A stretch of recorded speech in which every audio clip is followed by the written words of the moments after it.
Lancement officiel du projet lutte contre la malnutrition chronique au Mali a eu lieu ce vendredi 18 février 2022 à Bamako. Selon les initiateurs, ce projet vise à améliorer le statut nutritionnel des enfants de moins de 5 ans et des femmes enceintes et allaitantes.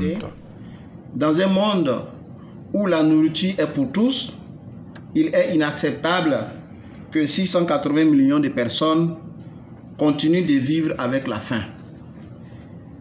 La lutte contre la faim, ses causes et ses conséquences est une lutte de longue haleine, certes, mais nous sommes une génération qui peut et sait mettre fin à la faim. La synergie d'action et des interventions, le leadership des structures étatiques, techniques, nous conduiront vers l'objectif zéro faim au Mali. L'association Amadecom, qui mettra en œuvre les activités liées à la santé sexuelle et reproductive, à la santé communautaire, aux pratiques d'hygiène et d'assainissement et la nutrition. Il y aura aussi l'association COFERSA, donc Convergence des femmes rurales pour la souveraineté alimentaire, qui assurera l'implémentation des activités d'appui au groupement de productrices et des plaidoyers sur le genre et l'agriculture sensible à la nutrition, notamment l'accès des femmes au foncier. Financé par l'Affaire mondiale Canada, ce programme sera développé dans les régions de Kaï, Kita et Sikasso au Mali.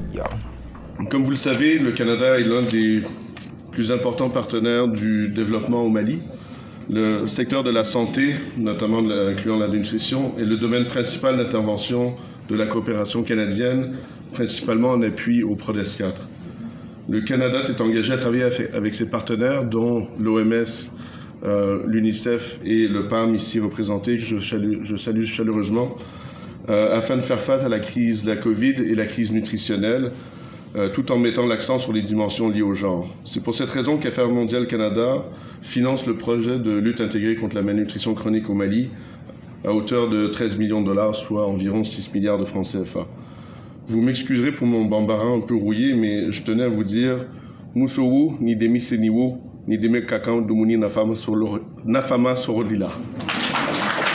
La malnutrition représente un obstacle souvent invisible à la réalisation des objectifs de développement durable. De la relance économique et le développement durable, CRAD 2019-2023, pour le développement soutenable, engageant le gouvernement à agir en faveur du changement universel et intégré permettant d'éradiquer la faim et la malnutrition d'ici 2030.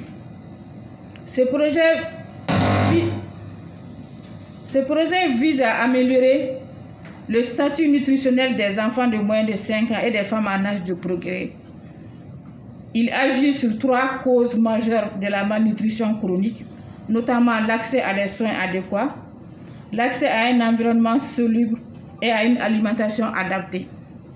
Ces 3 paramètres sont grandement influencés par les inégalités de genre affectant les femmes et les adolescentes. Ce projet renforce l'accès et le contrôle des femmes et des adolescentes aux ressources sociales et économiques, notamment l'accès aux services financiers à travers l'appui aux initiatives endogènes, d'épargne et de crédit, la connexion avec les institutions de microfinance. Il couvre 4 districts des régions de Kita, Kaï et Sikasso, d'un coût de 13 617 500 $ canadiens, soit environ 6,2 milliards de francs CFA pour une période de 5 ans.